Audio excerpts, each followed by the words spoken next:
Hello friends, तो आज मैं लेके आई हूँ अपने संडे का फुल डे। सुबह नहाना धोना करने के बाद मैंने बना लिया था 2 बाल्टियों में सर्फ का पानी। मैं करने जा रही थी अपने बरामदे की सफाई, जो बरसात की वजह से हो रहा था बहुत ही गंदा। प्लस कुत्ते चल के आते हैं पीछे खेत से, तो उनके पंजों के भी निशान पड़ जाते हैं। एक तो मेरे बरामदे में लगी हुई है सफ़ेद टाइल, जो बहुत ही जल्दी गंदी हो जाती है।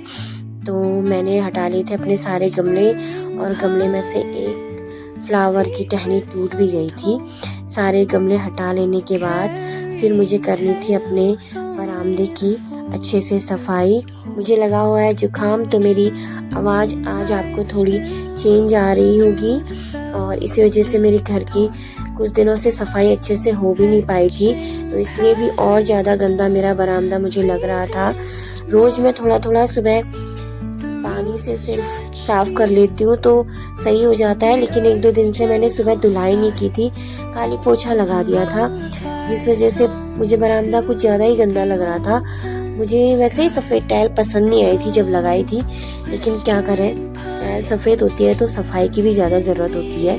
तो सर्फ का पानी डाल लेने के बाद मैं लग गई थी मॉप से उसे क्लीन करने में, स्क्रब करने में। लेकिन जैसे जेंटल पेरेंटिंग कुछ काम नहीं आती ना, वैसे ये जेंटल स्क्रबिंग भी काम नहीं आ रही थी। तो लास्ट में हार मान के मुझे यूज़ करना पड़ा अपना सीक वाला झाड़ू। वैसे टाइल तो मेरे साफ़ हो ही गए थे स्क्रबिंग से मॉप की, लेकिन बाद में नीचे जो सीमेंट वाला फर्श है उसके लिए मुझे यूज़ करना पड़ा सीक का झाड़ू। और इसमें मेरा 1 बाल्टी पानी पूरा इसी वाले बरामदे में लग गया था। फिर मैं दूसरा बाल्टी पानी लाई, और दूसरी बाल्टी पानी से फिर मैंने अपना पूरा बरामदा साफ किया।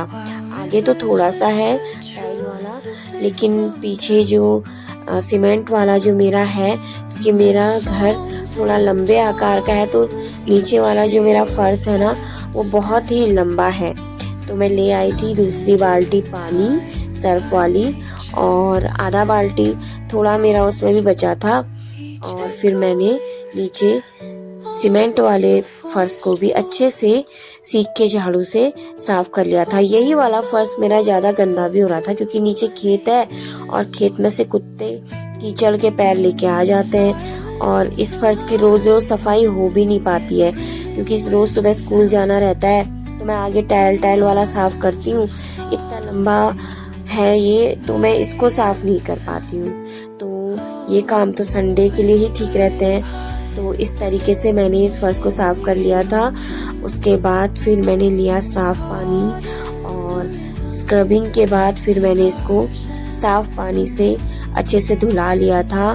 साफ पानी से अच्छे से धुला लेने के बाद फिर मैंने इसमें वाइपर से ये सारा पानी निकाला।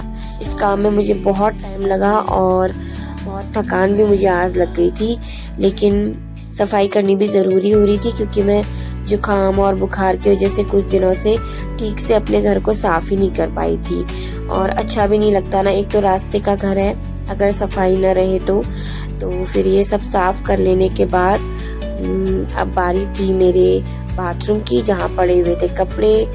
और ये सब करते करते मुझे बज गए थे 7:30 सुबह के, और मैंने अभी तक चाय भी नहीं पी हुई थी। और फिर मैंने बैठ के पी अपनी चाय।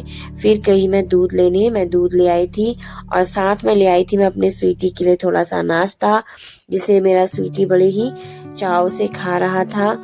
ये ना नॉनवेज के अलावा कुछ खाता ही नहीं है। तो फिर उसके बाद मैंने धुलाए कपड़े, और कपड़े धुला के मैंने सूखने डाल दिया था। वैसे तो मैं मंडे वाली ड्रेस फ्राइडे की शाम को ही धुला देती हूँ, लेकिन फ्राइडे की शाम को मुझे इतना बुखार था, स्कूल से ही मुझे बहुत तेज बुखार आ गया था। मुझे इतनी ठंड लग रही थी कि मन कर रहा था रजाई ओढ़ के सो जाऊं। तो मैं फ्राइडे और सैटरडे की शाम को कपड़े नहीं धुला पाई। सारे कपड़े मेरी आज संडे की सुबह में धुले हैं, लेकिन आजकल गर्म बहुत है तो दोपहर तक कपड़े सूख भी जाएंगे। तो झाड़ू पोछा तो मेरा सुबह ही हो चुका था। तो फिर मैं आ गई थी खिड़की का शीशा साफ करने के लिए, जो बारिश और धूल से बहुत गंदा हो रहा था। उसके बाद मैंने साफ किया घर की अलमारियों के सनमाइका को कॉलिन से अच्छे से, और फिर कपड़े से साफ़ कर लिया था मैंने। इसमें पंजों के बहुत निशान हो रहे थे। बच्चे अलमीरा खोलते हैं, गंदे हाथ लगाते हैं। उसके बाद फिर मैंने हाथ के हाथ, क्योंकि मेरा फर्श सूख गया था, तो गमलों को वापस उसकी जगह पे रख दिया था, वरना तो फिर मैं और काम में लग जाऊंगी और मेरे गमले जहाँ रखे थे वहीं रखे रह जाएंगे। और कल से मंडे से तो फिर मुझे टाइम होगा नहीं, क्योंकि मंडे से तो फिर अपने बाकी काम इतने हो जाते हैं कि ऐसे छोटे मोटे कामों के लिए फुर्सत ही नहीं होती। और ये सब करते करते बज गया था 9:30। फिर मैंने की नाश्ते की तैयारी। मैंने मैगी बनाया, दूध उबाल लिया था और अंडे भी उबाल लिए थे। नाश्ते के बाद फिर सीधे ही टाइम हो गया था लंच का, तो फिर मैंने लंच के लिए चावल भी रख लिए थे। लंच चढ़ा के मैं बैठ गई थी चाय पीने, और साथ ही साथ मैं सुन रही थी गाने सुनते सुनते काम करो तो काम कब हो गया पता ही नहीं चलता। तो मेरा नाश्ता सब हो चुका था, नाश्ते के बर्तन हो चुके थे, फिर लंच भी बन गया था। तो फिर मैंने सलाद काटा और बच्चों को दे दिया था मैंने नहला धुला के। लंच कर लेने के बाद फिर लग गया था बर्तनों का ढेर।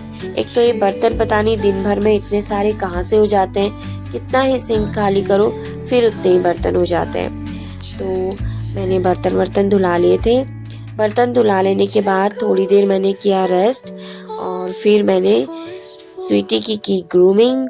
उसके मैंने नेल्स कट किए, उसके नेल्स बहुत बड़े हो रहे थे। बच्चों के नेल्स कट किए, थोड़ा रेस्ट किया।